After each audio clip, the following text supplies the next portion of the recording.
It's that delightfully spooky time of year where we do spider webs. So, spider webs, very nicely done on a square piece of paper.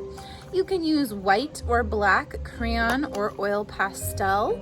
I like white for spider webs, but I'm gonna use black because it'll show up better. Please be nice to these pastels. Everybody in the whole school uses them, so really try not to break them even though they are soft.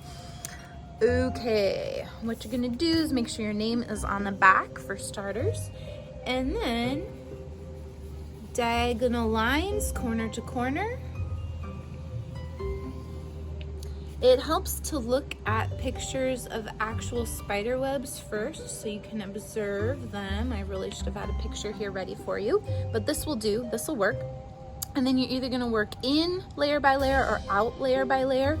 I'll work out this time. You're going to start with a U shape and then turn your paper. You're going to connect that U shape to a second U shape, and if you're seeing this, I'm actually starting and ending in the line. So U shape, concave curve. And of course, oil pastels will smear. So just keep working your way around corner to corner. This is what else is nice about white. For your second layer, move up a 1/2 inch, 3/4 of an inch, and try to maintain equidistance. Again, that U shape. Connecting those curved lines. Lovely. Layer 3, same thing. So always operate in layers for this. This is also what we do for op art or for concentric tracing. We always do one layer at a time until they connect. And you're just gonna keep working your way out all the way around. And I will meet you back here.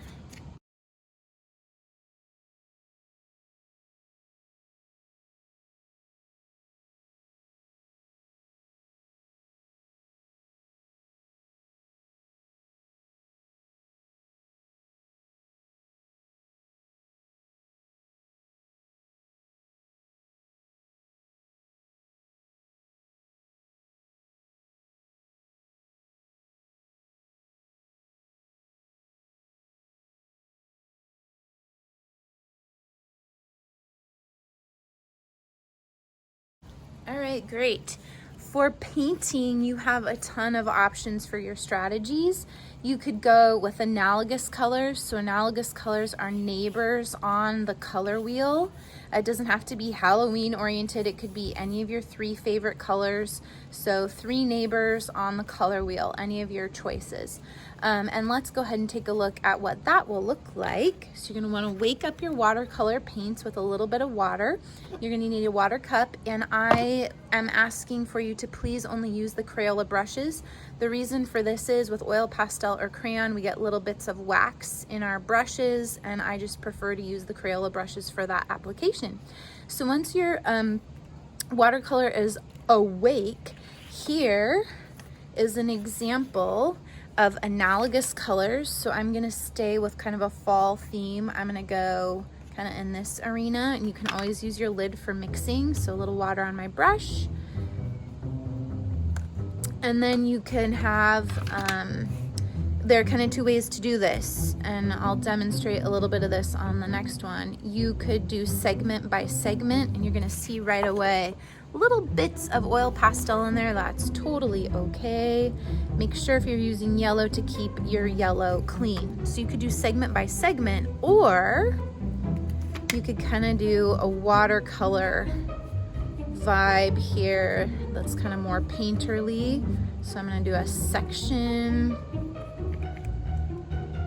of yellow, rinse my brush, and then blend right on my paper into my next analogous color.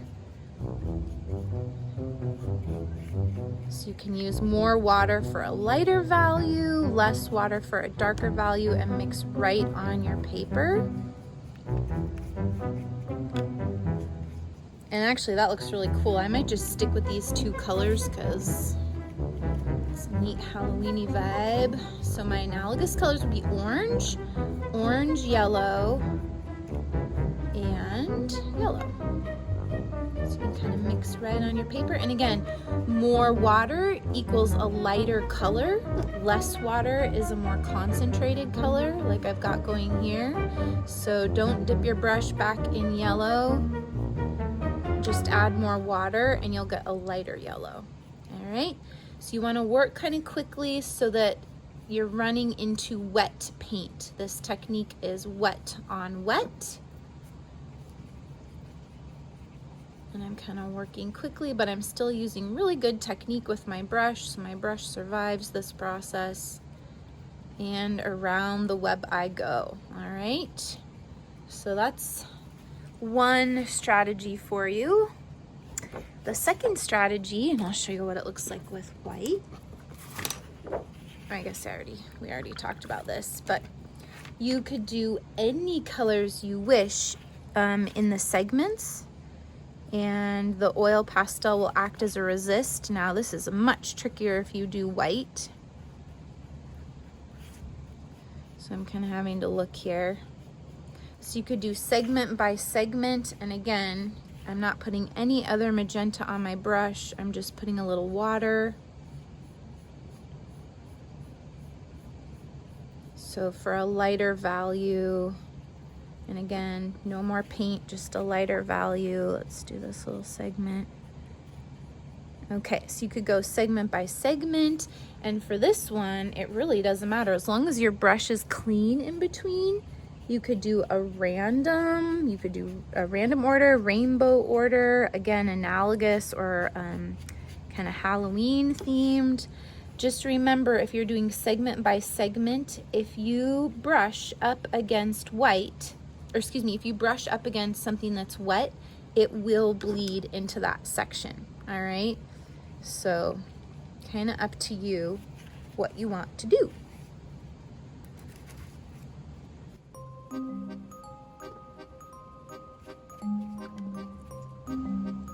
Okay, you can make mud on accident pretty quickly. So even though I was kind of using this half of the color wheel, because I have colors that are contrasting colors and opposites from each other on the color wheel, I can make mud very quickly. So orange and purple, yellow and purple, that's gonna make a murky color. So be careful as you see some color bleeding is happening here, yellow into purple right here. While color bleeds are awesome, I love color bleeds, just know that you can make mud if you use a wide spread of colors, all right? At the end, when you are completely finished, remember, don't get up and walk with wet artwork. Raise your hand, have a teacher come, put it on the drying rack for you. Double check that your name is on that back before you start painting. You're gonna have two jobs to do. You're gonna need to clean up all this business. So the teacher will take care of this for you, and you are gonna need to clean up your watercolors. And let's say you did some color mixing on your lid. What I recommend is grabbing a tissue.